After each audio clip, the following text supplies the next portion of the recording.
नमस्कार दोस्तों, स्वागत है आपका अपने YouTube चैनल एजुकेशन क्लासेस रामो में आपका स्वागत करता हूं।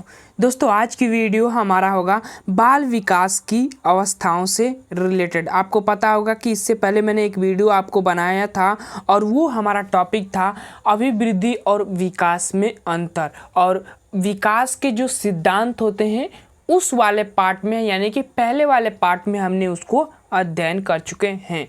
अगर आप उन वीडियो को नहीं देखे होंगे तो ज़रूर आप देखिएगा, काफ़ी महत्वपूर्ण वो वीडियो होगी। अगर आप सीटेट एग्जाम या साइको जिस टॉपिक या मनोविज्ञान जिस सब्जेक्ट में के रूप में आपके एग्जाम में दिया गया होगा, उसके लिए वो टॉपिक काफ़ी महत्वपूर्ण होगा।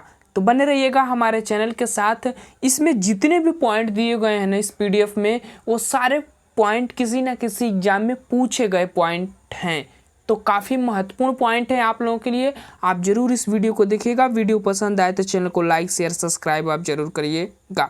तो चलिए दोस्त, हम वीडियो को स्टार्ट करते हैं और आज हम पढ़ेंगे बाल विकास की अवस्थाएं। काफ़ी महत्वपूर्ण पॉइंट है, हम याद रखिएगा इसमें बाल विकास की अवस्थाएं पढ़ रहे हैं तो इसमें सिर्फ बालक के जब से उसकी प्रसव पीड़ा स्टार्ट होती है, उसके बाद जब वो किशोर अवस्था में पहुंच जाता है, वहां तक सिर्फ हम बाल विकास में अध्ययन कर सकते हैं। बाकी प्रौढ़ावस्था वाली स्टेज इसमें नहीं आती है, तो हम इस टॉपिक में नहीं अध्ययन करेंगे।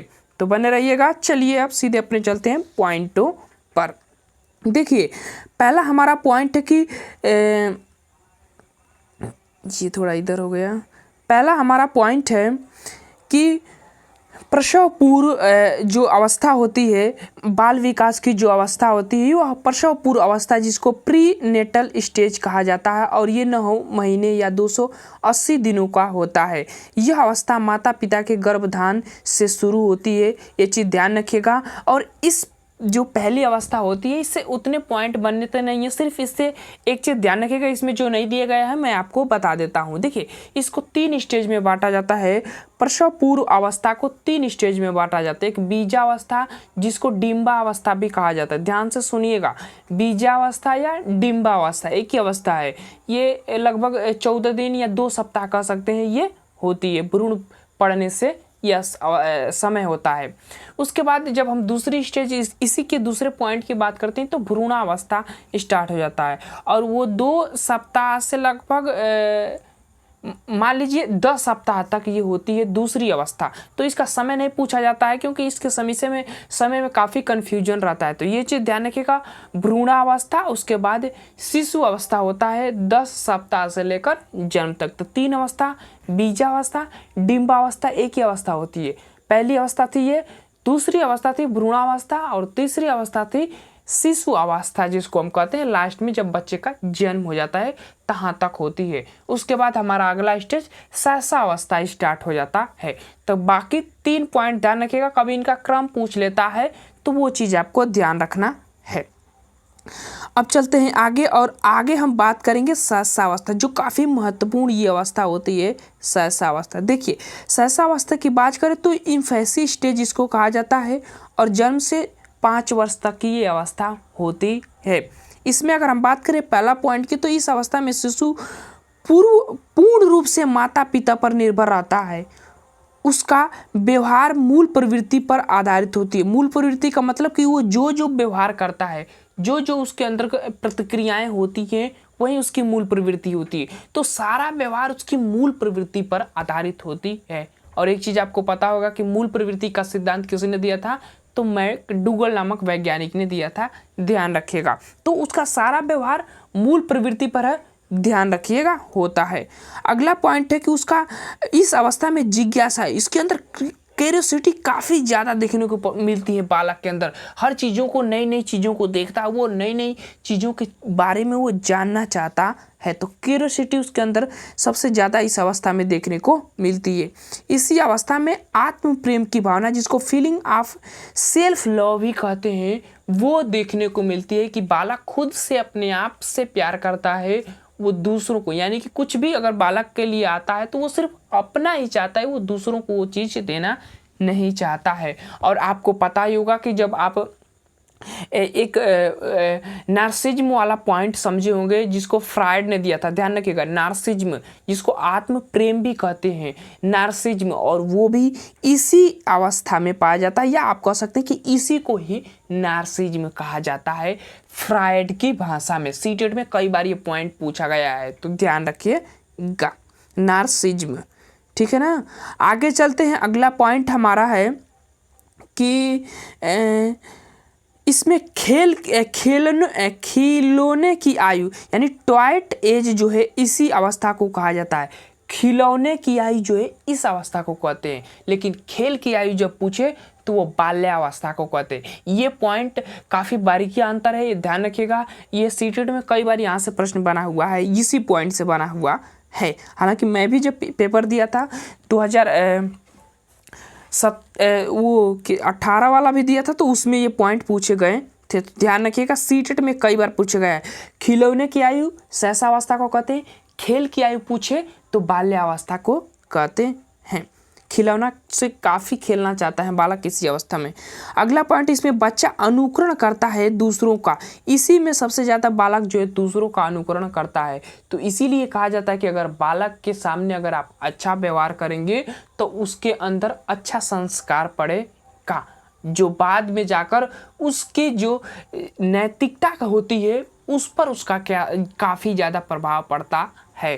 तो बालक इसी उम्र में सबसे ज़्यादा अनुकरण करते हैं। इसीलिए जब आप एनसीएफ पढ़ते होंगे, एनसीएफ 2005, तो उसमें कहा गया डायरेक्टली कि शिक्षक को अपने अंदर ऐसे गुण सम्मिलित करने चाहिए जो एक बालक को प्रभावित करे, जो उसके लिए एक माध्यम बने सीखने का। वो चीज़ें शिक्षक को अपने अंदर ढालना चाहिए। ये एनसीएफ 2005 डायरेक्टली ये बात कहता है। अगला पॉइंट है कि अगला पॉइंट कह रहा है कि इसमें अतार्किक चिंतन काफ़ी पाया जाता है। तार्किक चिंतन, वो तार्किक चिंतन नहीं कर पाता है किसी भी वस्तु या चीज़ के बारे में, वो सही चिंतन नहीं कर पाता है। वो एकदम बिना नियम विरुद्ध के अनुसार ही वो चिंतन करता है उस वस्तु के प्रति, उस समाज के प्रति, उस कार्य के प्रति। तो अतार्किक चिंतन जो है शैशवावस्था में देखने को मिलता है। ध्यान रखिएगा, काफ़ी महत्वपूर्ण पॉइंट थे, जितने भी पॉइंट थे वो शैशवावस्था से रिलेटेड काफ़ी महत्वपूर्ण पॉइंट है। और आपको पता होगा कि सीटेट में एक अलग पॉइंट नाम देकर दिया गया कि बाल विकास की अवस्थाएं आपको पढ़नी है। तो अलग पॉइंट जो एक दिया गया है सिलेबस में, तो आप लोगों के लिए तो ये सीटेट के लिए तो काफ़ी महत्वपूर्ण टॉपिक हो जाता है। अब चलते हैं बाल्यावस्था। चाइल्ड स्टेज 6 से 12 वर्ष की अवस्था होती है। पहला पॉइंट है इसमें तार्किक चिंतन। अभी देखो, हमने शैशवावस्था में पढ़ा कि अतार्किक चिंतन पाया जाता है, लेकिन इसमें जो है बालक के अंदर तार्किक चिंतन की जो शुरुआत जो है इस बाल्यावस्था से शुरू हो जाती है। तो इम्पोर्टेंट पॉइंट है, ध्यान रखिएगा। इसमें आरंभिक स्कूल की एज जो है इसी अवस्था को कहते हैं, बाल्यावस्था को। जो बच्चे की उम्र होती है स्कूल जाने की, वो इसी अवस्था को कहते हैं। तो ध्यान रखिएगा, बच्चे स्कूल जाना इसी अवस्था में स्टार्ट कर देते हैं। काफ़ी महत्वपूर्ण पॉइंट है, याद रखिएगा। और अगला पॉइंट है इसे गंदी अवस्था भी कहते हैं, क्योंकि इस अवस्था में बालक सबसे ज़्यादा खेलने में रुचि रखते हैं और कुछ ही में चीज़ में नहीं, लेकिन वो खेलने में सबसे ज़्यादा इसी स्टेज में रहते हैं। वो हर चीज़ मट्टी में जहाँ भी खेलेंगे वो अपना कचरा लगाए रहते हैं अपने शरीर में। तो इसी अवस्था को गंदी अवस्था कहा जाता है। और स्फूर्ति की अवस्था यानी स्मार्ट स्टेज जो है इसी अवस्था को कहा जाता है। उन बच्चों के अंदर हमेशा एक तरह का एक्टिविटी होती रहती है कि वो किसी कार्य को जल्द से जल्द करना चाहते हैं और किसी भी वस्तु को वो जल्द से जल्द पाना चाहते हैं। तो स्फूर्ति की अवस्था जो है इसी स्टेज को कहा जाता है, ध्यान रखिएगा। अगला पॉइंट इसे खेलों की अवस्था जो है इसी स्टेज को कहा जाता है। आप खिलौने की अवस्था नहीं कहते, इसको खेलों की अवस्था। समूह बनाता है, समूह में जाकर बच्चों से, अलग अलग बच्चों से मिलता है, उनके साथ खेल स्टार्ट करता है जो है इसी बाल्यावस्था में। और इस अवस्था में संग्रहण स्टोरेज क्षमता की प्रवृत्ति का विकास होने लगता है। नई नई चीज़ों के बारे में जानता है, समझता है, देखता है और उसको अपने अंदर जो है एक अनुभव के रूप में स्टोर करके रखता है, जो इसी अवस्था को संग्रहण की अवस्था, बाल्यावस्था को कहा जाता है। याद रखिएगा, ये सभी जितने भी पॉइंट दिए ना सीटेट के लिए तो एकदम रामबाण है, ध्यान रखिएगा। 2 से 3 प्रश्न बाल विकास की अवस्था से पढ़ते हैं, तो जरूर इन पॉइंटों को ध्यान से आप पढ़िएगा अगर आप सीटेट का एग्जाम देने वाले होंगे तो। टोली, समूह या गैंग की अवस्था इसी अवस्था को कहा जाता है, क्योंकि बालक निकलता है, मित्रता स्टार्ट करता है और एक तरह का समूह बनाता है, गैंग बनाता है अपनी उम्र के अवस्था में इन्होंने, और इसी अवस्था को जीवन का अनोखा काल भी कहा जाता है। तो ये भी पॉइंट काफ़ी महत्वपूर्ण है, जीवन का अनोखा काल इसी अवस्था को कहा जाता है, ध्यान रखिएगा। आगे चलते हैं और आगे हमारा अगला पॉइंट है, देखिए बाल्यावस्था से इतने ही पॉइंट दिए गए थे, तो आप देखिए इसमें जितने भी पॉइंट दिए गए ना ये सभी सीटेट एग्जाम में या अदर एग्जाम में पूछे गए पॉइंट है। तो इन चीज़ों को एकदम समझपूर्वक ध्यानपूर्वक इन चीज़ों को पढ़ लीजिएगा। और आपको बता दें कि ये जो अनोखा काल वाला पॉइंट था, ये जीवन का अनोखा काल, ये एक परिभाषा के रूप में भी बनता है, तो ध्यान रखिएगा। जीवन का अनोखा काल कोल एवं ब्रूस नामक वैज्ञानिक थे ना, ये पॉइंट उन्होंने दिया है बाल्यावस्था से रिलेटेड, तो ध्यान रखिएगा। आगे चलते हैं और अगला हमारा पॉइंट है चौथा, किशोरावस्था, जिसको एडोलसेंस स्टेज भी कहा जाता है इंग्लिश में। और एक एडोलसेंस नामक पुस्तक भी आई थी, आपको पता होगा, अभी हम उसकी बात करेंगे। एडोलसेंस नामक पुस्तक जो है स्टेनले हॉल की है, और उसी में पुस्तक में एक परिभाषा इन्होंने किशोरावस्था से रिलेटेड दिया था कि किशोरावस्था बड़ी तनाव तूफान की अवस्था जो है, किशोरावस्था के बारे में उन्होंने कहा था, जिनका नाम है स्टेनले हॉल, तो ध्यान रखिएगा।